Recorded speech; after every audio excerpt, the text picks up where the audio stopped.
Today I want to respond to a question that I get daily. I get an email, I get a lot of questions in the comments. People ask me, Curtis, where do you get your 1-inch deep 10 by 20 microgreen flats?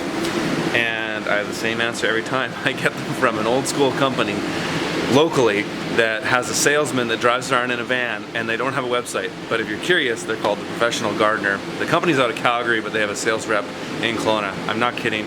They don't sell online. So I don't really have an answer for people, except I have now recently discovered something better. These flats. These are 11 by 22 inches, and they're strong as can be. I think they'll last you a lifetime.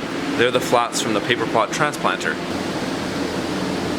So I've just started to do microgreens in these flats, but there's so many things about them that I love. I'll show you how strong they are in a second, but one thing I love about them immediately is how they're very rigid, and they stay true to their shape because they're so rigid. They fit together really well. They stack really well. Whereas these things, you can see how floppy they are when they have soil in them. These things are completely rigid. So it's an amazing product, and I'm actually starting to use the drop seeder and seeding plate to seed my microgreens with them, but I still have some experimentation to do there with the what densities I can plant at and whatnot. So that is your standard 10-20 1-inch deep flat. You can see how flimsy they are. Even if you just put it on the table, they pretty much, you know, they'll crack. They always break on the corners. They really, you can get one good season out of them, and then if you use them the next season, you have to sometimes double them up. You just have to add 2 to get any sort of consistent rigidity that just doesn't break. These guys, so they're just a little bit bigger. Here's the size in comparison. There's one just fitting inside of the Paper Pot flat, so you can see they're just a little bit bigger. It's about 20% more in square inches, so I add 20% more with all of my seed densities. So again, see how these just bend and flex like that, like nothing. These, they're so rigid, like you can really lean on them on the table and they won't break. So these will last a lifetime. You know, they are more expensive. I buy these for about $3 a piece. These are $6.50 a piece, but they'll last a lifetime. So I've probably bought close to 1,000 of these in my career of farming, because so many of them end up being garbage.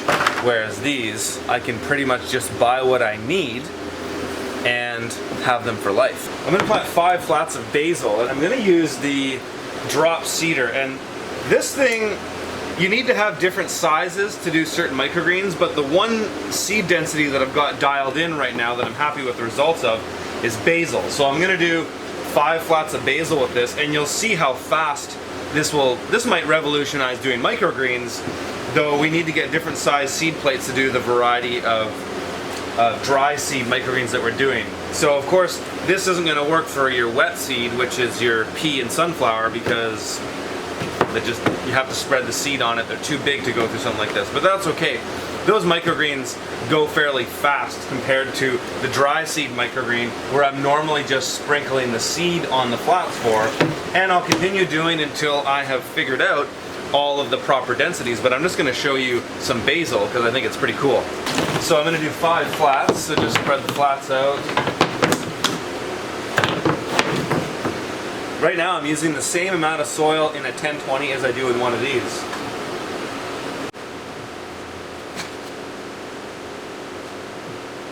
I've got a different size press board for these flats, of course, because they're different size. Now I water before I plant. There's my basil. Take my drop seeder.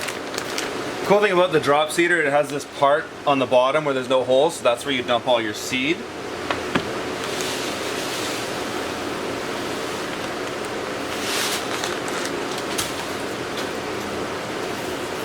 Get it down like that. Spread it over. Spread it back.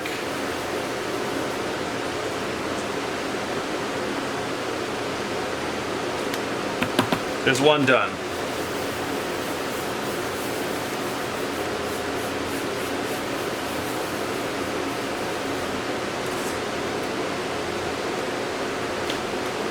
There's 2 done. There's 4 done. Now that's what that basil looks like when it grows. Really even density. I like the fact that the seed is in little clumps. I find that gives more airflow underneath it and actually is helping prevent mold problems. The thing I really love about these flats is that there's a little bit of a lip with the amount of soil I'm putting on and the way the flats sit on top of one another. They actually don't touch the soil, which for basil is great because in the past I've been putting vermiculite on my basil so that I can stack my flats, and then the vermiculite is in contact with the bottom of the flat on top of it. But with the basil, or with what I'm doing right now with these flats, they have these little pieces, these little ledges here. So when they go on top of another flat, there's actually no soil contact. So it's creating like a 1 or 2 millimeter germination cushion in there, and I'm getting really, really nice, even germination with no mold at all. And the cool thing about it too, because there's no weight on the soil, I can stack more flats than I have in the past because there's not that pressure directly on the soil. And when you do that, you really have to be careful when you uncover. If you leave them too long, you'll get these big chunks of rotted seed. And with these, that hasn't been happening at all. So that basil's good to stack. You'll notice that I'm still doing my pea and sunflower in the 1020s. It's just because I don't have enough of these new flats yet to bother. I have a huge abundance of these, so, you know, because I'm planting 40, right now in the summer I'm planting 40 pea and sunflower a week, which is less than we do in the winter. So that means that I need to have at least 80 at any given time, because I'll have 2 crops on the shelf at once. So I just don't have enough of these at the moment, but in time I'll be replacing all of my microgreen flats with these because they are just so much further superior. Okay, so I've prepared 4 more flats, and I just want to plant these ones by hand and just in comparison show you the difference in speed. There's 2. Keep in mind here, there's also human error. Like if I sprinkle a little bit too much in one area, then that might cause mold problems because there's too many seeds laying on top of one another. So with good technique, you can do this relatively easily. I mean, I've been doing it for so many years, I'm probably faster than most people at it, but there's still the chance for human error. And I think this is where that plate, the seed plate's really gonna come in handy.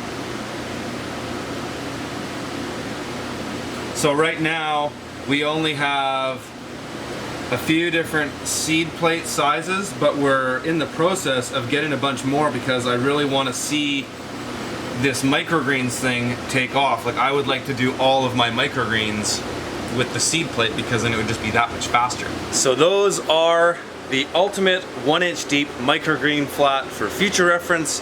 If you ask me where I get them, paperpot.co is where these come from. You can buy a case of 10 for $6.50 plus shipping, and I think they'll last a lifetime. I'm going to continue experimenting with them. It's a killer product. I'm very excited about it. We'll talk to you guys later.